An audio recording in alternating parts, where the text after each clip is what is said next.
pagi Bu. Selamat pagi Bu. Ada yang saya bantu Bu? Di sini itu saya mau memeriksakan kehamilan Ibu. Oh boleh. Sebelumnya perkenalkan, nama saya Bidan Desi yang bertugas di Puskesmas Mundulan ini. Untuk pemeriksaan ini Ibu yang pertama kali? Yang pertama kali Bu. Kalau yang pertama kali, saya mau minta izin dulu. Saya mau memberikan beberapa pertanyaan yang mungkin bersifat umum dan privasi. Apakah Ibu bersedia? Ini bersedia Bu. Oke. Untuk nama Ibu? Artelia Anastasia. Untuk umur Ibu? 26 tahun. 6 tahun. Untuk agama Ibu? Kristen. Untuk pendidikan terakhir? S1 Pendidikan Biologi. Untuk Pekerjaan guru Bu. Iya. Untuk sukunya? Jawa. Untuk alamat Ibu? Desa Sumberjo RT 2 R1 Kecamatan Buleleng. Untuk biodata suami, namanya? Adi Samuel. Untuk umur suami? 27 tahun. Untuk agama sama Ibu ya? Ini Kristen. Untuk pendidikan?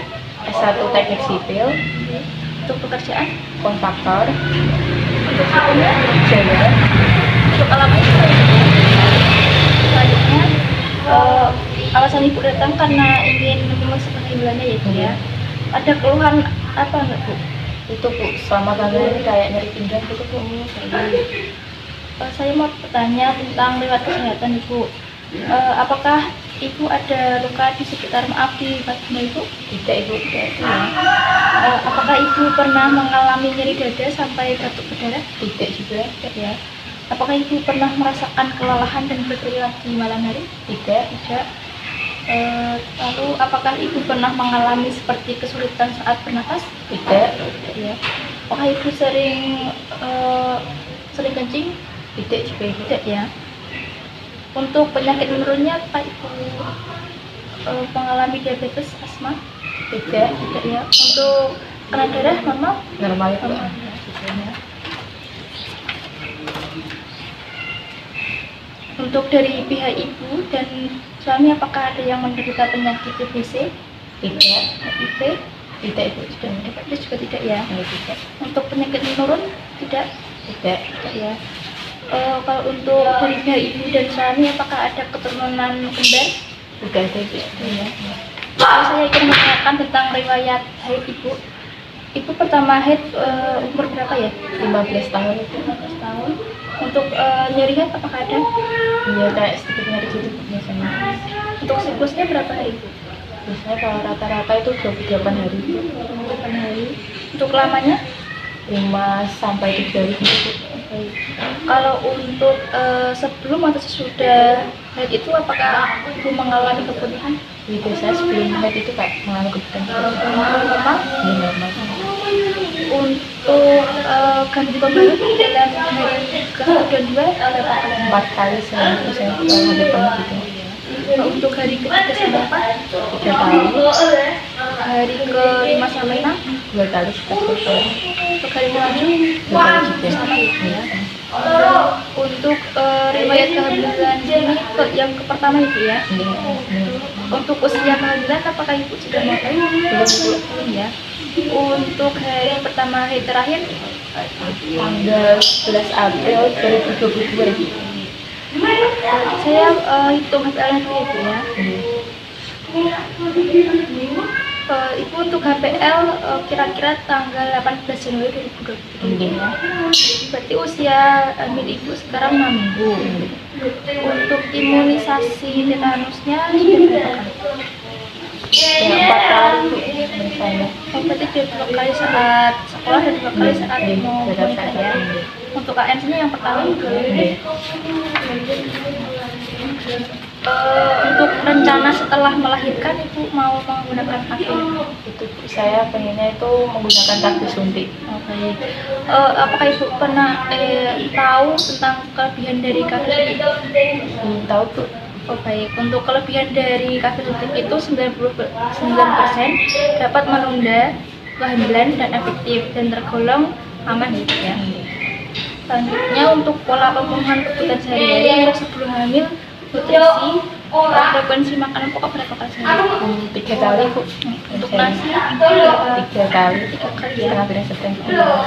Untuk lauk 3 kali juga. sama.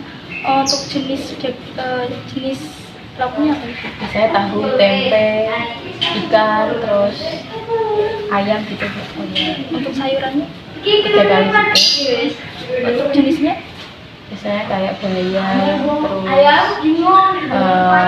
brokoli, kol gitu, wortel, untuk salam. buah Kalau seminggu biasanya 7 kali bu. untuk jenis buahnya Pepaya, rambutan, pisang, yang ada di rumah gitu bu. oh ya. Untuk sayurannya Nilainya biasanya kacang-kacangan, biskuit, sama martabak manis gitu. kalau untuk pantangannya itu berapa ya? Itu bu alergi kepiting. Untuk minum berapa kali per hari? 8 gelas itu bu air putih. 2 gelasnya susu putih. Untuk perubahan selama ini berapa hari? Itu bu berat badan saya selama hamil itu bertambah itu. Oh, itu tidak apa ya Pak Ibu ya, normal ya. Selama IMT masih dalam normal. Selanjutnya untuk eliminasi sebelum hamil, Ibu buang air kecil berapa kali sehari? 7 kali bu kayaknya. Untuk keluhannya ada. Tidak ada. Untuk buang air besar berapa kali sehari? 1 kali. Untuk keluhannya ada Bu? Tidak ada. Ya. Untuk perubahan selama hamil ada? Tidak ada. Lebih sering kencing gitu. Oh iya. Selanjutnya untuk personal hygiene atau kebersihan diri, untuk sebelum hamil berapa kali untuk mandi? Mandinya sebelum hamil itu 2 kali sehari. Untuk rambut 2 hari itu sekali keramas. untuk gosok gigi 3 kali sehari.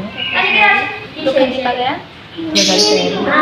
untuk kebiasaan memakai alas kaki Biasanya saat pergi keluar itu pakai di sandal. dalam enggak ya untuk perubahan selama hamil Tidak ada. itu maaf ada beberapa pertanyaan yang bersifat privasi ya Pak Ibu saja ya. Untuk sebelum hamil frekuensi untuk berhubungan dengan suami berapa kali? Sekitar 3 sampai 4 kali seminggu. Untuk pertama kali melakukan hubungan itu pengalaman juga Jadi pernah bu, waktu awal-awal pernah melakukan. ya. Untuk perubahan untuk perubahan selama Tidak ada itu paling pas saat itu baru awal-awal jadi enggak takut ya Bu ya karena masih muda ya. Untuk istirahatnya sebelum hamil tidur malam berapa jam? 7 jam bu. 7 jam ya. Ibu tidur siang Di 7 jam. 7 jam ya. Kalau untuk keluhan Bukan, tidak ada ibu. untuk perubahan selama hamil ada Ibu? Itu biasanya saat hamil lebih sering ngantuk itu. Tapi tetap 8 jam ya. Untuk aktivitas fisik dan olahraga sebelum hamil aktivitas fisik apa Ibu? Biasanya naik turun tangga, terus bersih-bersih rumah gitu. Untuk olahraga Olahraganya biasanya tuh yoga sama sepeda ibu. kalau selama perubahan itu ada perubahan Ibu? Misalnya naik turun tangga itu saya lebih kurangin bu, sama tangga terus olahraganya olahraganya. Jadi cuma senang sama yoga. Apakah maaf saya ingin bertanya apakah itu merokok Bukan bu, tidak. untuk meminum alkohol Tidak juga. ya? Oh, alkohol mengkonsumsi foto-foto tidak? Tidak. Jamnya? Tidak. Selanjutnya saya ingin menanyakan tentang riwayat psikososial spiritual. Untuk kawinannya itu menikah umur berapa? Umur 24 tahun ibu. Ini pernikahan yang pertama. Iya, pertama. Untuk lamanya berapa tahun? Sudah berjalan 2 tahun ibu. 2 tahun ya. Untuk hubungan dengan suami, Baik. respon dan dukungan keluarga terhadap kehamilan saat ini. Sangat senang bu, soalnya cucu pertama. Oh iya. Untuk mekanisme saat ibu ada masalah itu bagaimana? Ini saya lebih sering berdoa saja bu. Oh iya. Minta petunjuk sama Tuhan. Untuk tinggal ibu dengan Sama suami saja. suami saja. Untuk pengambilan keputusan yang utama keluarga siapa? Suami bu, suami. Orang yang terdekat dengan ibu. Suami juga. Yang menemani ibu untuk kunjungan ANC. Biasanya sendiri juga sama suami. Untuk adat istiadat yang dilakukan itu berkaitan dengan tema Rencananya mau melaksanakan adat di tahun itu, Bu. oh ya. Untuk rencana tempat dan penolong persalinan yang diinginkan Pengennya itu Kak salin di rumah sakit untuk tenaga penolongnya nanti untuk bikin itu. dan itu ya. Untuk penghasilan per bulan ibu dan kamu Penghasilan gabungan gitu berarti sekitar 15 juta itu. oh ya. Untuk praktek agama yang berhubungan dengan kehamilan itu apakah ibu berpuasa? Tidak, Bu. Jadi untuk selanjutnya saya ingin menanyakan tentang ibu menerima bentuk pelayanan kesehatan yang diberikan oleh nakes wanita maupun pria maksudnya. Ini bersedia itu. Untuk boleh menerima transfusi darah, Boleh, Bu. boleh diperiksa daerah genitalia, Boleh juga. bersedia melakukan tes antigen. Bersedia. Selanjutnya tentang tingkat pengetahuan ibu ya, hal-hal yang sudah diketahui ibu. Untuk pemenuhan kebutuhan nutrisi saya sama janin nanti, terus personal hygiene dan diri sudah. Oh iya, itu ya. Selanjutnya untuk hal yang ingin ditanyakan kepada aku. Saya bertanya itu Bu, kandungan skincare sama make up yang hindari berkata boleh tahu apa saja? Oh baik, untuk kandungan dari skincare dan makeup yang harus dihindari itu seperti bahan kimia A, paraben, terus retinol, terus salicylic acid itu perlu diwaspadai karena jenis-jenis tersebut dapat mengganggu perkembangan organ pada Terima kasih. untuk selanjutnya nanti akan dilakukan pemeriksaan segitu ya.